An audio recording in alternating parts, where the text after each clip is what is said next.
Assalamualaikum warahmatullahi wabarakatuh. Pengalaman diantar ojek hantu. Pengalaman ini sudah terjadi 8 tahun yang lalu. Dialami oleh Mas Suseno. Pada waktu itu usianya sekitar 30 tahunan. Ya, sebut saja Mas Suseno. Kita biar lebih mudah kita panggil Mas Seno ya. Mas Seno pada waktu itu memang pernah menjalani sebagai seorang petani. Petani di sini adalah seringnya ia menanam jagung atau cabai, bahkan pernah komoditas lain juga. Namun di saat harga yang tidak menentu dan faktor kelangkaan pupuk, akhirnya Mas Suseno ini banting setir merantau ke Jakarta. Ya, karena memang mungkin tidak ada pilihan lain. Dan di Jakarta ini Mas Suseno ikut oleh kawannya yang sudah terlebih dahulu bekerja di sana. Setelah bekerja kurang lebih mungkin ya 1 atau 2 tahun, Mas Seno ini akhirnya pulang kampung ke daerahnya, sebuah daerah di Pantura, lebih tepatnya Pantura daerah Jawa Tengah. Dan ketika pulang ini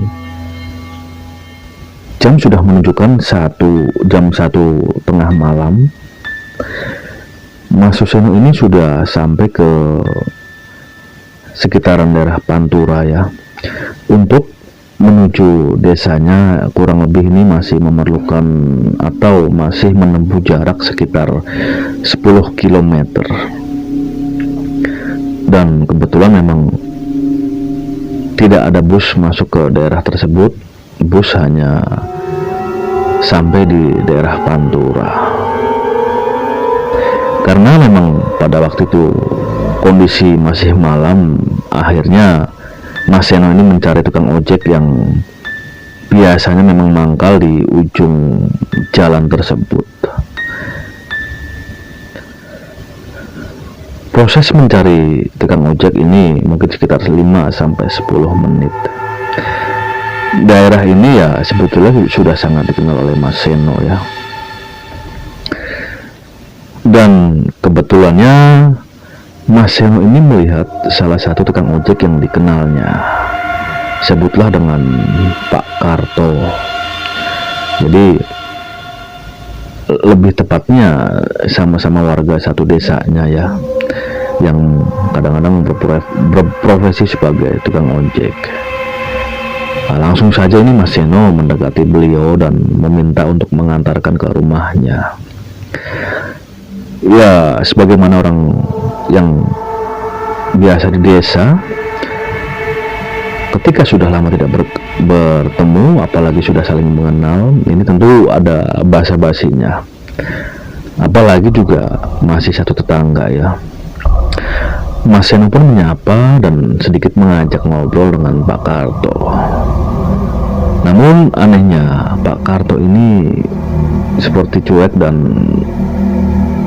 seolah-olah tidak menghiraukan kehadiran Mas Seno.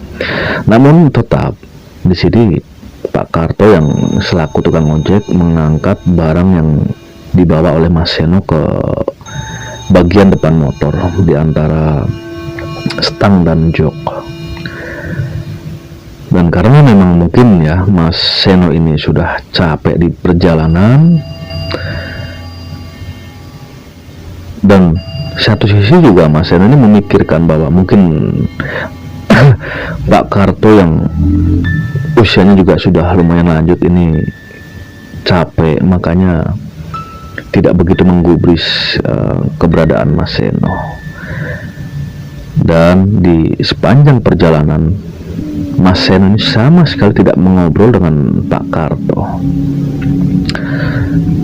hanya kelengangan malam dan kencangnya angin yang terdengar di telinga Mas Seno. Di sini Mas Seno sebetulnya mulai agak aneh karena mulai tercium aroma-aroma yang berbau bunga kenanga atau bunga melati ya, saya ingat Mas Seno ini. Dan ketika setelah mungkin ya setengah jam, akhirnya pun Mas Seno dan Pak Karto ini sampai ke kediaman Mas Seno. Mas Seno mengangkat tasnya ke teras dan disusul oleh Pak Karto yang mengangkat barang-barang yang dibawa oleh Mas Seno. Kemudian Mas Seno pun mengeluarkan uang dari dalam dompetnya.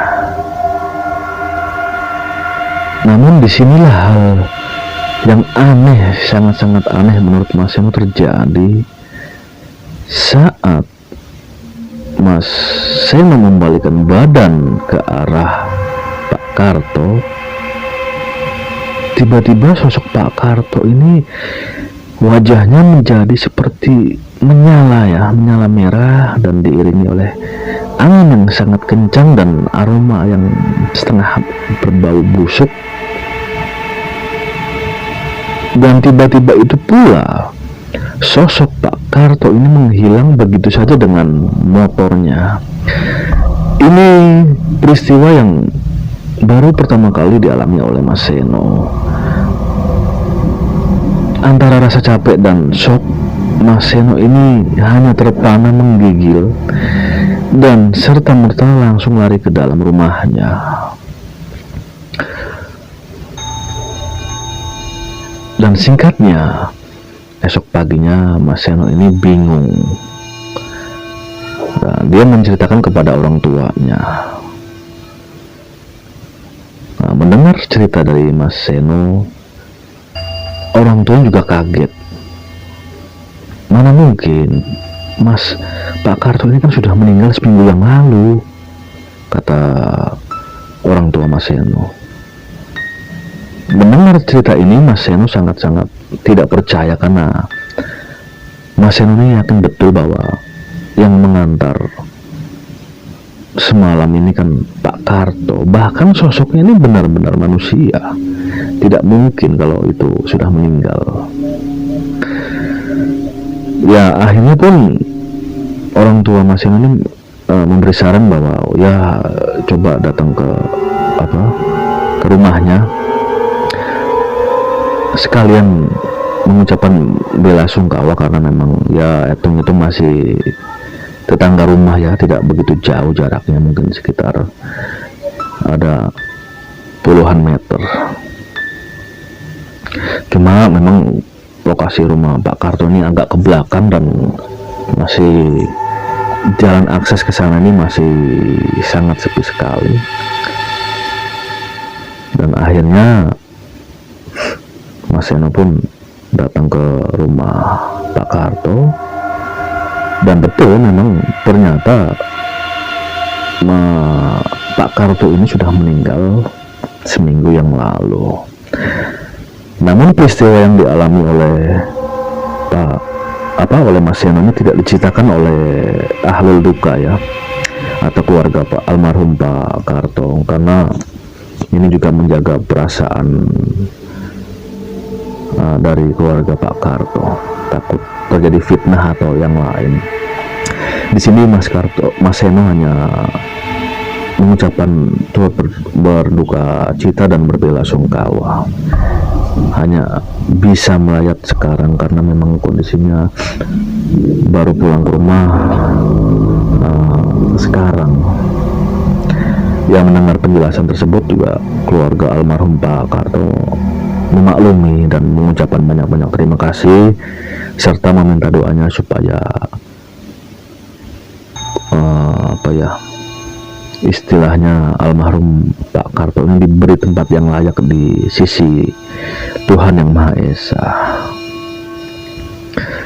Mungkin untuk sementara demikian cerita yang dialami oleh Mas Seno.